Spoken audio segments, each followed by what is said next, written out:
Growing up in a family devoted to dark arts means learning that blood has a price before you even know how to read. Azaroth, a young tiefling with pale pink skin and budding horns, was born trapped in that very destiny. For 12 years, he witnessed and participated in rituals that defied the line between life and death. But one night, his bloodline's ambition crossed a forbidden line. While attempting to summon an entity from the abyss, something went terribly wrong. Azaroth didn't see power. He saw a nameless horror that launched at him, latching onto his soul. Terrified by the darkness of his own blood, he fled into the deep night. He took nothing with him except his guilt and an old pocket watch, an object that, since that fateful night, remained cursed. Every time the hands strike midnight, time runs backward for an exact hour. 60 minutes, where reality warps and spirits no one else can see emerge from the shadows to whisper in his ear. Guilt consumed him, and Azaroth understood that the only way to silence the voices was by hunting his own kind. Isolated from the world, Azaroth sought refuge in the deepest corners of nature, but the darkness had already marked him. While other druids made life bloom,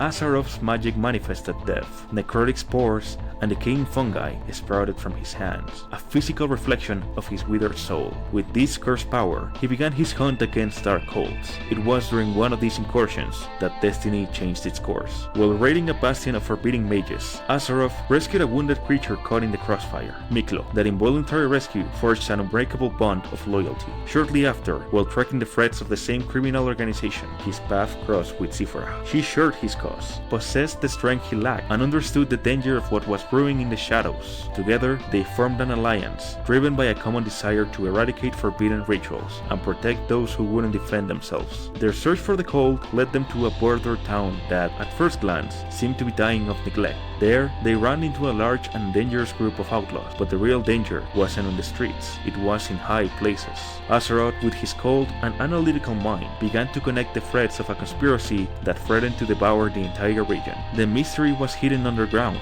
A simple tiefling, owner of a local tavern, was operating in secret alongside the town's military general. But they weren't looking for gold or land. Both were being possessed by a shadow entity, an ancient force, using their bodies to control the minds of the townsfolk and prepare a massive sacrifice. The final confrontation was brutal. The corrupt general, a colossus protected by an impenetrable suit of steel plate armor, cornered the party. Brute force was useless against him. However, under maximum pressure, Azaroth's mind became crystal clear. He observed the metal of the armor, calculated its conductivity, and instead of attacking the general's body, unleashed a spell of extreme heat directly onto the steel. The imposing military man was trapped inside his own armor, turning into a burning prison of molten metal that consumed the shadow entity inhabiting him. With the general defeated and the conspiracy dismantled, the town could breathe again. But Azaroth's war is far from over. He and Sephora hit the road once more, stepping back into the mist, chasing the echoes of the original call.